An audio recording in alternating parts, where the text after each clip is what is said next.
A mais recente obra de Dulce Maria Cardoso, publicada pela Tinta da China, é o livro que hoje recomendamos. O Retorno relata a experiência pela qual passaram mais de 500 mil portugueses que em 1975 deixaram as ex-colónias e regressaram a Portugal na ponta aérea.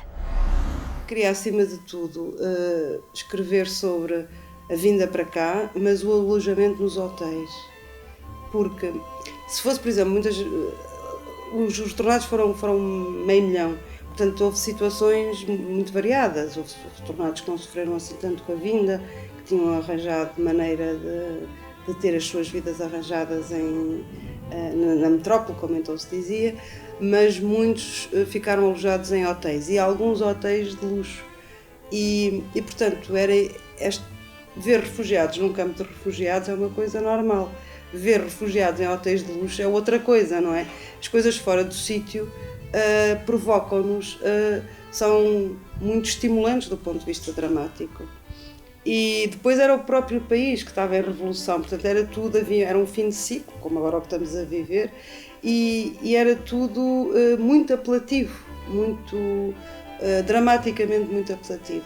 Só que eu precisava de tempo, porque não queria falar sobre a minha vida, não queria falar sobre, digamos, a minha experiência, queria propor uma reflexão sobre a perda, sendo que a mais relevante acho que foi a afetiva, se bem que evidentemente na altura a mais dramática,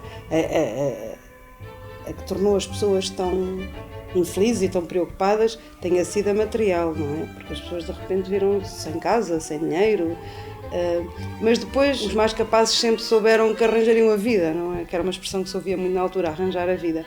Mas havia sempre uma parte afetiva que essa nunca se arranjaria, ou seja, podia-se arranjar outra vez casa, podia-se arranjar outra vez emprego, mas havia a parte afetiva que era, acima de tudo, um modo de vida que nós sabíamos, todos os que voltaram sabiam que estava perdido.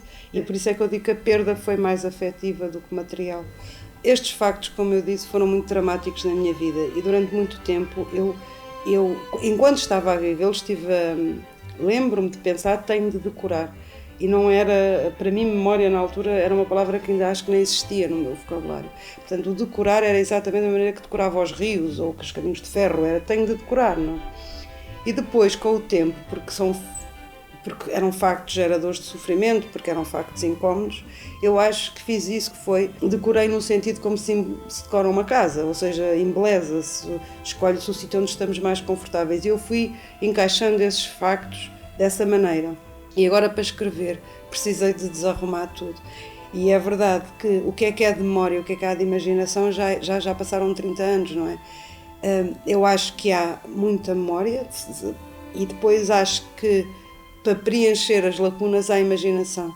Ou seja, há alturas na minha memória que eu já não consigo ir do ponto A para o B. E, portanto, aí eu tenho de preencher com o que terá acontecido. Porque eu já não me lembro do caminho, ou seja, lembro-me do ponto A e do ponto B e não me lembro do caminho do ponto A para o B. Naquela altura percebia-se, como agora se percebe quem são possivelmente os trabalhadores de leste, como agora se percebe. Isso é que talvez seja a coisa pior do livro. Que talvez que tenha sido mais sofrido para mim é perceber que muitos dos problemas que são abordados nos livros são tão atuais, continuam atuais. E isso não é só Portugal estar outra vez em fim de ciclo, na altura era fim de ciclo do Império, agora é fim de ciclo do sonho europeu, e estarmos outra vez todos à deriva e sem saber bem o que fazer, e lá está, e também por isso é que o Rui é adolescente, porque a adolescência é aquele período, por definição, indefinido, passo a contradição, que é estamos a escolher o que é que vamos ser no futuro, não é? E uma revolução faz com que um país possa escolher o que é ser no futuro, e nós escolhemos o que estamos a ser agora, não é? E agora espero que haja sabedoria e vontade para escolhermos melhor. Eu ainda hoje ouço, e poder-se-á dizer, mas isso é a exceção, são os mais, digamos, são pessoas com problemas mentais que dizem isso, mas eu ainda hoje ouço, andaram lá a explorar os pretos, e esta conversa, passado quase 40 anos, ainda existe, o que é estranhíssimo. Na altura era uma conversa quase dominante. Depois, também dos retornados que eu falo, que eu quero falar, são os que eu acho mais desprotegidos e mais injustiçados, e também é difícil terem voz, não é? E mesmo os filhos desses retornados é difícil terem voz. E depois também há uma parte muito reacionária nos retornados que também tem que ser dita, daqueles que sonham com o Império e que perdendo-se o Império perdeu-se tudo. Evidentemente que o Império era insustentável e não tinha razão nenhuma de existir. E portanto, tudo isto, juntando ao ingrediente principal, que é, enquanto povo, não gostarmos de pensar no passado, não gostamos de nos analisar, não gostamos de usar a lucidez para nos compreender e para seguir em frente. Claro que dá estas matérias, não é só os retornados, é a guerra colonial, que se fala um bocadinho mais. O Retorno, de Dulce Maria Cardoso, é uma reflexão sobre um dos acontecimentos mais marcantes da nossa história recente e um livro que não deve deixar de ler. Até amanhã.